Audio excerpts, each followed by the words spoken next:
출애굽기에 보면 하나님께서 이제 모세 그 출애굽한 이스라엘 백성들이 시내 산으로 이제 모으셨죠. 거기서 하나님의 백성이 되는 훈련을 이제 시키십니다. 말씀을 주시고 율법을 주시죠.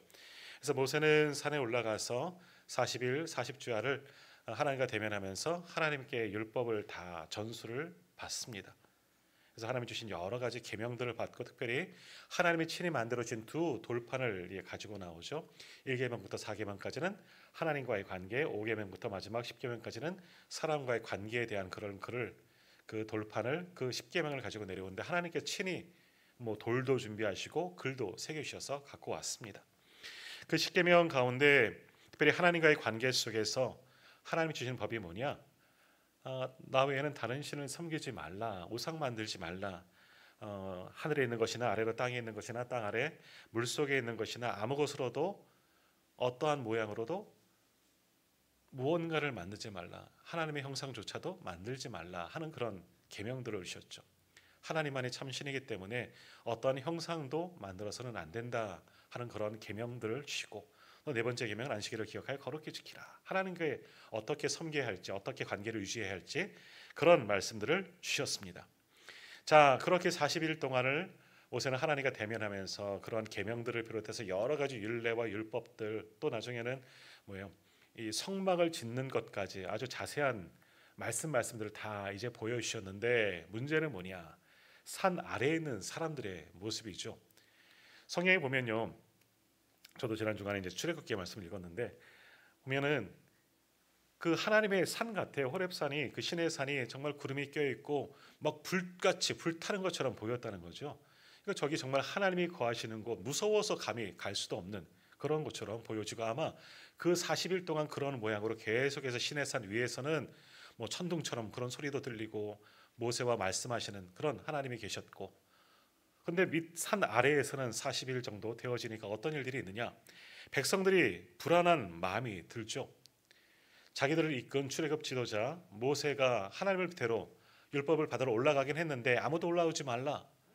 또 그렇게 이야기해서 갈 수도 없고 또 그 위험 때문에 갈 수도 없는데 불안한 겁니다. 내려오지 않자 40일이 지났는데 먹을 것도 안 가지고 갔는데 불안한 거죠. 그래서 모세가 죽은 게 아닌가 그런 생각이 들었습니다. 그래서 어떻게 합니까? 그 불안한 마음 때문에 나타난 게 뭡니까? 금송아지 우상을 만들게 되었다. 물론 애굽에 있으면서 너무나 많은 신상들을 봤습니다. 우상들을 봤기 때문에 보여지는 신이잖아요. 그런 것들을 봤기 때문에 불안한 마음에 금송아지 형상을 하나 만들었다라는 겁니다. 이 모세와 백성들이 아론 남겨진 아론에게 가서 어찌하면 좋습니까? 그러니까 아론이 너에게 있는 김고리와 금, 뭐 팔찌 이런 것들을 가지고 오라 해서 그래서 다 녹여서 쳐서 금송아지를 아론이 친히 만들었다는 거죠. 자, 그런데 이 금송아지 우리는 이게 우상이구나라고 생각했지만 그 금송아지 형상을 만들어 놓고 아론이 뭐라 그랬느냐? 이것이 너희를 권한 하나님이다라고 이야기를 했다는 거예요. 그러니까 아론의 어떤 마음은요, 우상을 만들려고 만든 것은 사실은 아닌 것 같아요. 백성들이 너무나 불안해하죠. 하나님은 볼 수 없고 또 하나님이 감히 볼 수도 없을 뿐더러 보여지지도 않죠. 그러니까 눈에 보여지는 무언가 의지하기 위해서 금으로 만든 송아지 형상 마치 애굽에 있을 때 여러 가지 형상을 보았던 것처럼 송아지 왜 송아지인지는 잘 모르겠습니다. 하지만 금송아지를 만들어 놓고 이것이 너희를 구원하는 하나님이다라고 선포를 했습니다. 그리고 그 금송아지를 만든 날을 하나님의 절기로 삼고 그 앞에서 소위 말하는 뭐 자기들의 아직 뭐 제사법도 제대로 받지 않았으니까 자기들이 할 수 있는 방법으로 하나님 앞에 예배를 드리는 거죠. 제단을 쌓고 뭐 제물을 드리고 뭐 자기들이 하는 대로 우리처럼 찬양도 하고 뭘 또 하고 그 예배 형식을 따라서 그 금송아지 앞에 예배를 드렸다는 겁니다. 그래놓고 그들은 뭐냐 이것이 여호와의 날이다라는 겁니다. 하나님 앞에 우리가 예배했다는 거죠. 눈에 보여지는 무언가. 그러니까 금송아지가 아니에요. 그들에게는 금송아지가 아니라 그 금송아지 형상이 바로 하나님과 동급이었다는 거죠. 왜? 불안한 마음에 무언가 보여지는 것이 필요했다. 보여지는 신이 필요했다라는 거죠. 한편으로 이렇게 생각해 보면 일리가 있고 이해가 갑니다. 얼마나 불안했으면 얼마나 두려웠으면 지도자 모세는 내려오지 아니하고 저 위에 하나님이 계신 것 같지만 모세가 살았는지 죽었는지도 알 수 없을 뿐더러 그럼 우리는 이 광야에서 어떻게 해야 되느냐? 나가야 하느냐? 멈춰야 하느냐? 돌아가야 하느냐? 뭐 아무것도 알지 못하는 상황 속에서 금송아지 하나를 만들어 놓고 이것이 우리 하나님이다. 안도는 하는 거죠. 사람의 입장에서 우리 형편에서는 그래도 보여지는 무언가 형상이 있기 때문에 안심이 되는 겁니다. 그러니까 우상을 섬겼다기보다는 그들은 눈에 보여지는 하나님이다 생각하고 그 하나님 앞에 하나님의 절기를 지킨 것이라 좋게 생각하면 그런 의미가 되는 거지요. 자, 그런데 하나님께서는 이것을 어떻게 하셨느냐? 어떻게 생각하고 계시느냐? 당연히 안 된다 그러죠. 산 위에서는 그 말씀하셨잖아요. 하늘에 있는 것이나 아래로 땅에 있는 것이나 땅 아래 물속에 있는 것이나 어떤 형상으로도 어떤 모양으로도 아무거나 만들지도 말라. 그 앞에 절하지 말라. 모세를 통해서 말씀을 주셨는데 백성들은 물론 몰라요. 아직 내려오지 않았기 때문에. 하나님께서 가장 싫어하시는 그런 범죄를 행하고 있었다는 거죠. 사람들에게 이야기 들어보면 아마 너희들 왜 그랬니? 그러면 저희가 너무 불안해서 눈에 보이는 하나님의 형상을 만들었을 뿐입니다 라고 이야기를 했을 겁니다. 그러나 하나님은 그것조차도 원치 않으셨다라는 거죠. 아무리 금송아지를 만들었고 이것이 하나님의 형상화해서 만들었고 하나님처럼 섬겼다 하지만 그것은 하나님께서 기뻐하신 일이 아니었다. 그러니 그것을 하나님께서 철저히 파기하시고 그날 그들의 죄로 수많은 사람들이 죽음을 당하게 됩니다. 그때 하나님 앞에 헌신한 이들이 누구냐? 레위 족속, 레위 자손들이 일어나서 칼을 차고 자기 이 범죄하였던 자들을 다 죽이게 되는 거죠. 그래서 수만 명의 사람들이 이제 죽게 되어지는데 그때 레위 지파가 붙들려서 하나님을 섬기는 그들의 헌신은 사람을 죽인 거지만 패역한 자들을 죄악 가운데 있는 자들을 죽인 거죠. 그러나 그 헌신을 기억하시고 하나님의 집을 섬기는 자들로 레위 지파가 그때부터 부름받게 된 겁니다. 여튼 사람들은 왜 그랬느냐? 보이지 않기 때문에 눈에 보이는 무언가 의지할 만한 것이 필요했다라는 겁니다. 우리가 새벽에 11개의 말씀들을 묵상하고 있지만 이스라엘의 가장 큰 범죄가 뭐냐? 특별히 북이스라엘의 가장 큰 범죄가 뭐냐? 북이스라엘 처음 세운 여로보암 이후로 다 그릇된 길로 악한 길로 갔다는 거죠. 그럼 여로보암, 북이스라엘 첫 번째 왕 여로보암의 잘못한 것은 뭐냐? 악한 일은 뭐냐? 금송아지 우상을 똑같이 만든 겁니다. 베델과 가장 아래쪽에 있는 베델과 저 북쪽에 있는 단에다가 금송아지 형상을 만들어 놓고 똑같아요. 출애굽 시대와 똑같아. 이거 여기서 예배하면 돼. 왜냐하면 국경을 넘어서 남유다로 내려가서 예루살렘에 가서 예배하면 백성들의 마음이 흔들려서 남유다와 교류하다 보면 내 자리를 빼앗고 또 다시 하나가 될 것 같으니까 가지 못하게 그 철책 막아놓고 내려가지 마. 여기서 예배해도 돼. 여기서 예배하는 것도 하나님께서 받아주시오. 그렇게 하니까 범죄하게 된 거죠. 똑같은 죄를 범한 겁니다. 똑같이 금송아지를 만들어 놓고 똑같은 거예요. 눈에 보여지는 무언가. 그렇잖아요. 우리도 무언가를 의지하려고 할 땐 무언가 실체적인 존재가 우리 사람들에게는 필요하다라는 겁니다. 그래서 예전 우리 민간 신앙에도 보면 산나무라도 무슨 깊은 산골에 가서 나무라도 뭘 돌의 형상이라도 하다못해 돌탑이라도 쌓고 보여지는 것이 있어야 되는 거죠. 그래야지 이 안에 신이 있고 그런 거죠. 그렇게 사람들은 어떻게 보면 종교심이 그런 것으로 변질되었다는 거죠. 하나님은 그러나 이러한 모든 것들을 철저히 배척하셨다, 싫어하신다라는 겁니다. 자, 하나님의 독생자 예수 그리스도 눈에 보여주는 모습으로 우리 가운데 오셨습니다. 하나님은 영이시죠. 성령도 영이시기 때문에 눈으로 볼 수 없으나 물론 성령은 오순절 마가의 다락방에서 보여졌죠. 불의 형상처럼 눈에 보이지는 형상처럼 나타났지만 그 이후로는 눈에 볼 수 없습니다. 비둘기 형상처럼 예수님 계실 때 오셨다 말씀도 하지만 영이십니다. 하나님도 영이시고 또 성령도 영이십니다. 그러나 우리가 볼 수 있었던 하나님은 누구예요? 성자 예수님. 이 땅에 우리와 똑같은 육신을 입으시고 이 땅에 오신 예수 그리스도, 그분이 이 땅에 오셨습니다. 그리고 그래서 정말 우리를 위해서 친히 모든 죄를 짊어지시고 십자가에서 죽으시기까지 정말 우리를 구원하시는 하나님이 친히 우리를 위해서 죽으시고 구원의 완성을 완전히 이루어 주셨죠. 보여졌습니다. 그렇기 때문에 예수님을 또한 우리는 믿고 있지요. 그러나 부활하신 주님, 죽으신 것만 아니라 부활하셨어요. 우리가 지난번 부활절 오예배 때 영화 봤잖아요. 부활이라는 영화를 통해서 부활하신 예수님이 부활하시고 바로 승천하신 게 아니에요. 이 땅에 한 40일 정도 머무시면서 제자들을 만나시고 또 사람들을 만나시고 그 전에 있을 때처럼 말씀을 전하시고 또 여러 가지 일들을 하셨어요. 그리고 선교 명령을 하시고 그때는 영화 속에서는 뭐 이렇게 사라지듯이 없어졌지만 한 500여 형제들이 있는 앞에 500여 성도들이 있는 앞에서 하늘로 승천하는 것을 사람들이 보았다. 사도행전은 그렇게 증거하고 있습니다. 여튼 그러나 눈으로 보여졌던 우리와 똑같이 살이 있고 같이 그 음식도 나누셨던 그 예수님 하나님이셨잖아요. 하나님이 옆에 계시니까 그 눈으로 보여졌기 때문에 더더욱 의지가 되었습니다. 그러나 그런 예수님께서 그런 육신을 가지신 분께서 우리의 곁에 영원히 계시면 참 좋을 듯한데 주님은 승천하셨습니다. 그리고 또 보이지 않는 성령을 우리 가운데 보내주셨다는 거죠. 한번 생각해 보십시오. 눈에 보여지는 형상을 가지신 예수님이 우리와 함께 있는 것이 좋을까? 아니면 보이지 않는 영으로 계신 분이 우리와 함께 있는 것이 좋을까? 둘 다 좋죠. 예수님이 계시면 더 좋고 또 성령도 함께 계시니 또 좋지만 근데 주님께서 십자가를 지시기 전 분명히 이런 말씀을 하셨어요. 요한복음 16장에 보면요. 요한복음 16장 7절입니다. 내가 너에게 실상을 말하노니 내가 떠나가는 것이 너희에게 유익이라. 내가 떠나가지 아니하면 보혜사가 너희에게 오시지 아니할 것이요 가면 내가 그를 너희에게 보내리니라고 말씀하셨습니다. 주님이 육신을 가진 주님이 가시는 게 하나님 나라로 가시는 게 좋다는 거죠. 왜? 보혜사 영이신 성령님이 우리 가운데 오시는 것이 더 유익하다라는 겁니다.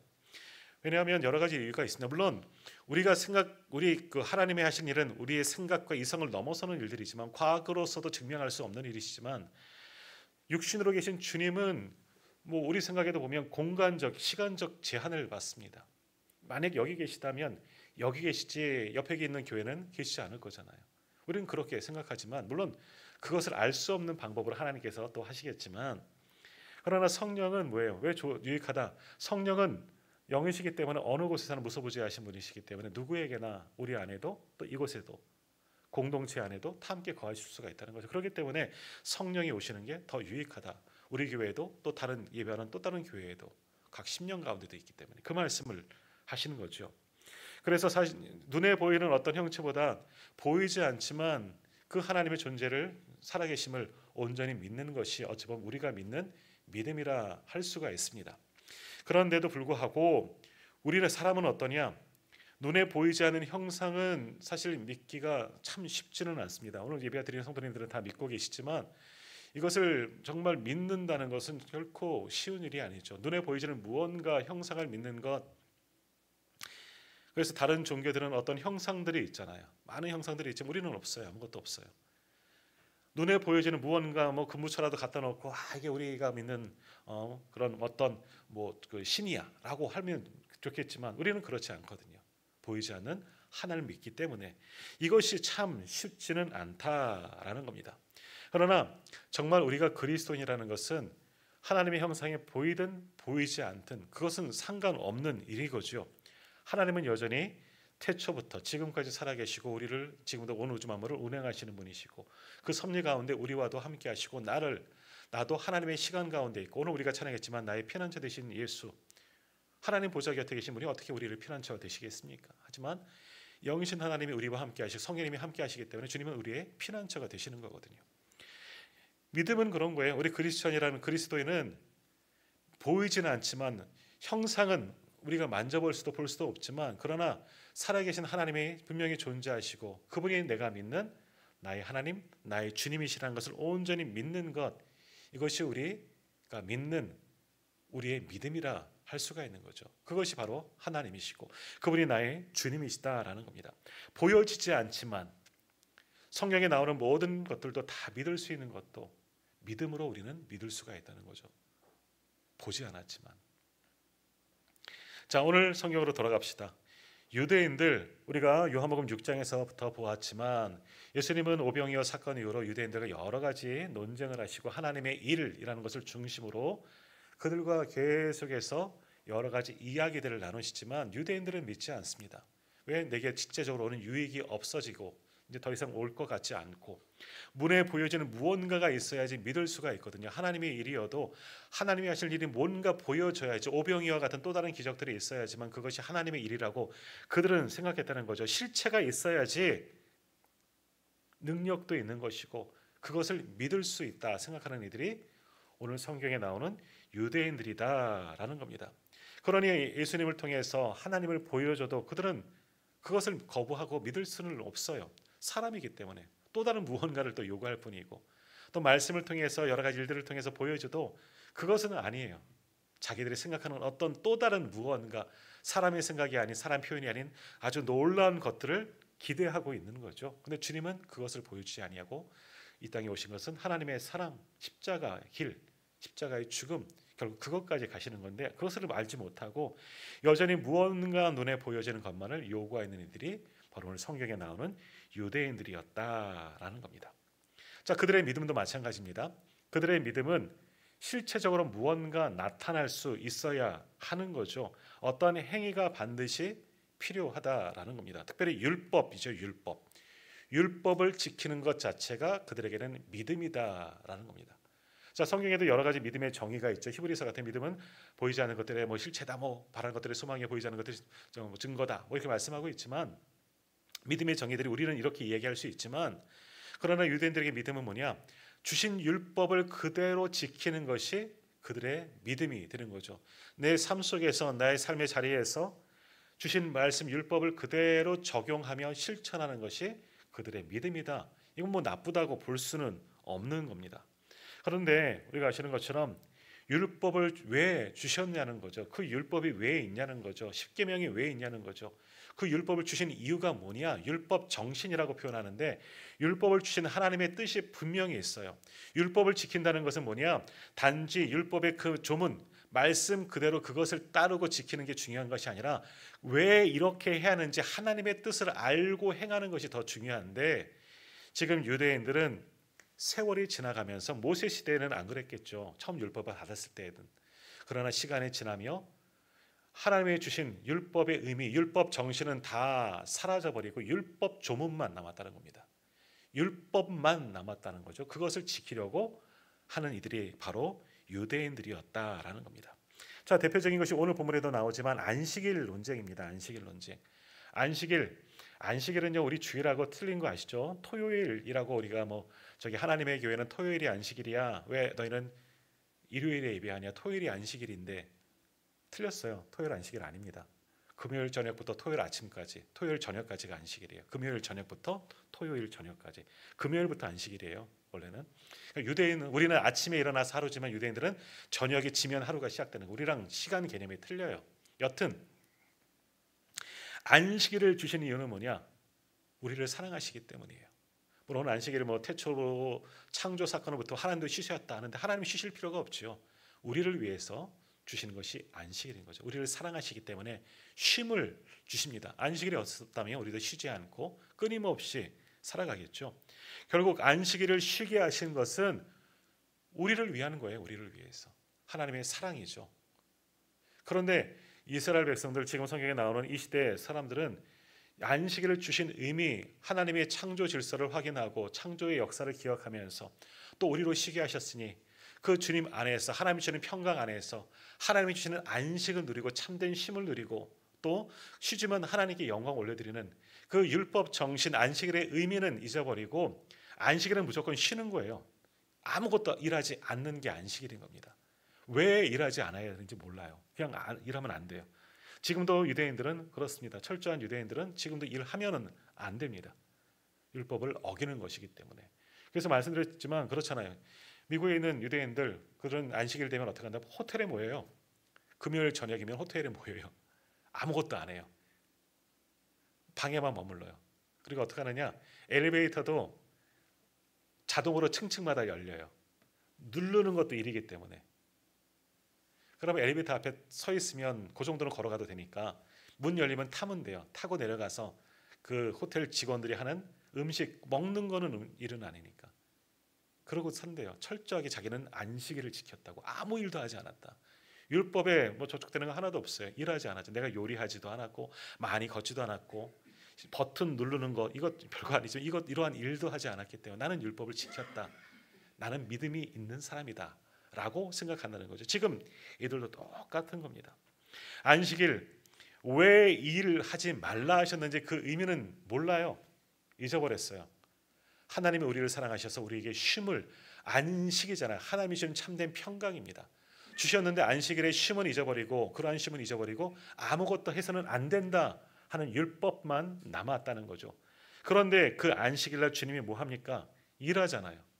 사람을 살리시고 치료하시고 이런 일들을 하니 너는 왜 안식일을 일을 하느냐고 계속해서 예수님과 논쟁할 수밖에 없는 것이고, 우리가 다 말씀을 읽지 않았지만 그러니 예수님을 향하여 20절에 보면 당신은 귀신 들렸도다. 하나님을 따르지 않으니 귀신 들렸도다 이야기하고, 또 쭉 넘어가면 예수를 25절 보시면, 25절 읽지는 않았지만 다음 주에 이제 보겠지만 그들이 죽이고자 하는 그 사람이 아니냐, 죽이고 싶은 거예요. 율법을 파탄시키는 하는 신성 모독하는 자이잖아요. 그러니 예수님을 죽이려고 한다라는 겁니다. 자, 이런 율법을 지키는 것이 외형적으로 보여지는 것이, 나타나는 것이 그들의 믿음의 전부인 줄 알았다는 거죠. 율법을 주신 이유와 의미는 전혀 없고 율법 정신은 사라져버린 유대인들 뿐이었다라는 겁니다. 오늘 말씀에도 보면 22절에 보면 내가 한 가지 일을 행하면 너희가 다 이로 말미암아 이상히 여기는도다 하면서 할례에 대한 이야기를 합니다. 할례에 대한 이야기. 할례는 이스라엘 백성들이면 지금도 할례 하잖아요. 남자아이들 할례를 하는데, 사내 아이가 태어나면 이제 8일째 되는 날 무조건 할례를 받아야 돼요. 이게 율법이죠. 아브라함 때부터, 조상들인데 아브라함 때부터 할례를 받고 이렇게 돼서 받습니다. 근데 8일째 되는 날 만사를 제쳐놓고 무조건 그 아이를 할례를 해야 됩니다. 할례를 받아야지만 하나님의 성민으로 구별된다 생각하기 때문에 어떤 일이 있어도 이 8일째, 7일 지나고 딱 그 다음 날은 할례를 하게 되어져 있습니다. 근데 문제는 뭐냐? 언제 할례를 하느냐? 안식일에도 할례를 할 수가 있다는 거죠. 아이를 낳는데 내 맘대로 낳는 게 아니잖아요. 안식일에 애를 낳을 수도 있어요. 그러면 그렇게 어떻게 계산하다 보면 안식일 날에 할례를 받는 아이가 있을 수 있다는 거죠. 할례를 하는 게 사실은 일하는 거죠. 일하는 건데 할례를 해요. 안식일을 지켜가면서 할례를 해요. 할례가 더 중요하다고 생각했기 때문에 할례를 받아야지만 하나님의 백성이 되기 때문에 안식일에도 불구하고 할례를 하루 미룰 수가 없어요. 그것도 율법이기 때문에 안식일에도 해서는 안 되지만, 일을 해서는 안 되지만 불구하고 할례는 한다는 거죠. 너희는 왜 할례까지 하면서 율법을 범하고 있느냐? 안식일에. 이거는 또 뭐니? 하고 주님께서 그들에게 논쟁을 하는 겁니다. 그러니까 여러 가지 율법들, 안식일이든 뭐 여러 가지 할례이든 여러 가지 율법을 지키는 의미, 그거는 이스라엘 백성들은 모릅니다. 그러나 단지 그 율법을 지키는 조문, 그것을 지키는 것만이 그들의 믿음의 전부인 줄 알았다라는 거죠. 보여지는 것만이 믿음이다 생각합니다. 그들이 그것이 유대인들의 믿음이었다라는 거죠. 그러니 보여지는 것들은 얼마나 열심히 합니까? 그래서 예수님 때에도 그들이 열심히 성전에 올라가서 예배도 합니다. 당신은 아직까지는 번제로 드려지는 예배잖아요. 그 성전에서 우리 장사치 예수님께서 다 쫓아내셨잖아요. 물건 바꾸는 사람들이 있고 동전 바꾸는, 성전세를 내야 되기 때문에 동전 바꾸는 사람들이 있고, 당시 로마 돈, 그것을 히브리 돈으로 바꿔야지만 낼 수 있으니까 그런 거 하는 사람들도 있고, 뭐 짐승들 예전에는 가장 구별된 것, 정말 어린 양 첫 새끼 이런 것들 흠없는 것을 가지고 왔지만 멀리서부터 오다 보니까 그것이 불편하니까 이제는 성전에 사갖고 오잖아요. 다 필요 없어요. 번제할 때 재물만 있으면 돼. 그러니 성전에서 그거 파는 사람들이 생기는 것이고, 그래도 그것을 가지고 예배 드려요. 나는 예배 드렸다.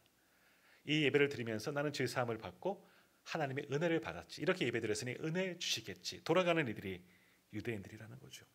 그들도 기도합니다. 우리도 오늘 기도하고 또 찬양하지만, 그들도 기도하고 그들도 찬양하지만 왜 하느냐? 하라고 그러니까 하는 거죠. 정말 내 마음을 토로하면서 내 중심을 주님께 아뢰면서 기도하면서 하나님의 뜻을 알고 하나님과 교통하고 말 그대로 하나님과 교제하고 깊은 친밀한 관계를 유지하기 위해서 그렇게 기도함으로 나아가느냐? 오늘 아침에 열왕기하에서 히스기야 말씀을 보았지만 히스기야에게 중병이 걸렸을 때 하나님께 면벽하고 기도했을 때 하나님이 뭐라 그럽니까? 내가 내 기도를 들었고 내 눈물을 보았다. 기도를 통해서 하나님과 교통했으니까 하나님께서도 내가 너를 보았다. 내 기도를 들었다. 내 눈물을 흘리는 눈물을 보았다. 그러니까 그에게 은혜를 주시는 거잖아요. 그런 건 상관없어요. 기도해야 되니까 기도하는 겁니다.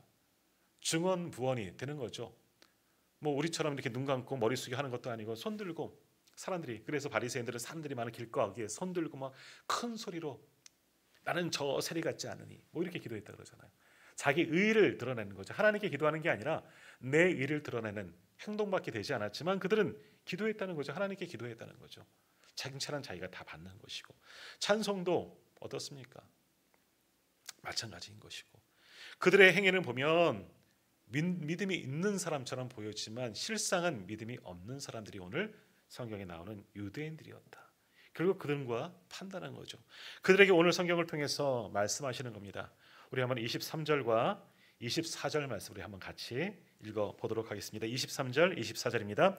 모세의 율법을 범하지 아니하려고 사람이 안식일에도 할례를 받는 일이 있거든 내가 안식일에 사람의 전신을 건전하게 한 것으로 너희가 내게 노여워하느냐? 외모로 판단하지 말고 공의로 판단하라 하시니라. 아멘. 오늘 말씀의 제목이 여기서 나왔는데 외모로 판단하지 말고, 너무 길어서 판단하지는 빼고 외모로 말고 공의롭게 판단하라, 이렇게 말씀의 제목을 만들었습니다. 이 말씀 못해 이제 그 사무엘이 다윗을 왕으로 세울 때 사람을 중심으로 보신다. 외모를 보지 않고 중심을 보시느나, 이 말씀과 비슷한 것 같지만 여기는 조금 다른 의미가 있는 거죠. 외모, 겉모양으로만 우리가 모든 것을 판단하라고 하지 말라는 거죠. 율법 조문만 가지고 그것만 지키는 것이 믿음이라 그것이 전부라고 생각하지 말라는 겁니다. 거칠에 허례허식, 외식적인 신앙이 아니라 율법을 너희가 왜 지켜야 하는지, 너희가 왜 예배해야 하는지, 왜 기도해야 하는지, 왜 찬송해야 하는지 정말 그 진정한 의미를 알고 하는 것이 하나님과 교통하는 것이고 하나님께 나아가는 것이지, 그것이 바로 하나님의 공의. 이 하나님의 공의는 하나님의 사랑이라고 여기서는 표현할 수가 있는 거죠. 하나님의 사랑을 이 모든 영적 행위를 통해서 알아가야 하는 거죠. 이게 믿음이다라는 것을 말씀하고 있는 겁니다. 그러나 유대인들은 이 말도 이해하지 못하고, 우리가 다음 주 보겠지만 그 말 다음에 그래서 이 사람 미친 사람이다, 귀신 들렸다, 죽이고자 한다, 뭐 이런 생각을 하게 되는 거죠. 자기네들이 가지고 있는 모두가 잘못되고 잘못 살아가고 있으니까 다 맞는 것 같아요. 오히려 예수님은 바르게 말해도 알지 못하고 그것을 예수님이 잘못됐다고 생각하는 거죠. 그런 거예요. 율법주의자가 되어버리고 외식적인 신앙 가지고 있는 그들을 책망하시는데 유대인들은 전혀 알지 못하고 있다는 거죠. 외모로 판단하지 말고 공의롭게 판단하라. 겉으로 보여지는 게 우리의 믿음의 전부가 아니다. 우리가 왜 이 모든 행위를, 영적 행위들을 하는지, 왜 하나님께서 우리에게 이렇게 하게 하셨는지 하나님의 뜻을 알고 행하는 것이 진정한 믿음의 행위여야 한다라는 겁니다. 자, 오늘 우리로 한번 돌아가 봅시다. 오늘 우리도 예배를 드리기 위해서 이 수요일날 왔습니다. 한 주간의 가장 가운데 있는 날, 3일이라고도 보통 3일 예배라고도 예전에 많이 저희 선배님들을 표현했습니다. 한 주간에 왜 수요일 예배를 할까? 특별히 한국 교회는 예배가 참 많죠. 왜 예배를 할까? 오늘 이쯤 되면은 좀 피곤하잖아요. 목요일 지나가면 또 한 주간 이제 소위 꺾인다 그래서 주말을 바라보면서 쉴 것을 기대하기 때문에 버틸 수 있지만 왜 예배할까? 좀 쉬고 싶은 날, 월요일 피곤하고 월요병 때문에 화요일은 조금 버티다가 수요일 열심히 일하고 또 피곤한 이 시간에 왜 예배를 할까? 뭐 예배당에 나와서 빠질 수는 없으니까 또 예배하지만 왜 우리는 이날 예배를 드려야 하는가? 우리가 드리는 이 예배는 무엇인가? 한번 깊이 생각해 봐야 하는 겁니다. 습관을 따라와서 예배하는 것이 아니라 오늘 예배를 통해서 이 예배의 의미는 뭐냐? 정말 주님을 우리가 예배하는 것은요, 신약 시대를 살고 있는 우리에게는 주님의 은혜를 기억하는 거잖아요. 주님의 은혜 받은 은혜를 기억하며 감사하며 함께 나누고 그것을 감사로 하나님께 드리는 것, 그것이 예배이셔야 되는데 그저 예배에 참석한다고 다 똑같은 예배가 아닐 수가 있다는 거죠. 오늘 우리가 기도를 드립니다. 또 우리가 또 중보할 겁니다. 그러나 기도가 정말 내 말만 신나게 떠들고 말씀을 전하지만 저도 그래요. 신나게 떠들고 돌아가는 것이 기도가 전부가 아니라는 거죠. 기도할 때는 하나님의 뜻을 알 수 있어야 되는 거죠. 참 이게 어려운 일이긴 하지만 하나님의 뜻에 맞는 기도, 하나님의 뜻에 합당한 기도가 되어져야 하는데 그러지 아니하고 온통 내 것만 잔뜩 이야기하고 대화할 때도 듣기만 하세요. 말하지 말고 나만 잔뜩 이야기하고 돌아가고 나는 기도 많이 했네. 그렇게 되어서는 안 된다. 기도를 통해서는 분명히 물론 오고 가는 거죠. 대화라고도 영적인 대화라고도 하니까 하나님의 뜻을 알아야 되고 하나님의 뜻대로 기도할 수 있어야 되는데 기도를 통해서 하나님께 온전히 나를 맡기는 거죠. 나는 할 수 없는 게 기도잖아요. 나는 손 들고 두 손 들고 주님께 나아가는 것.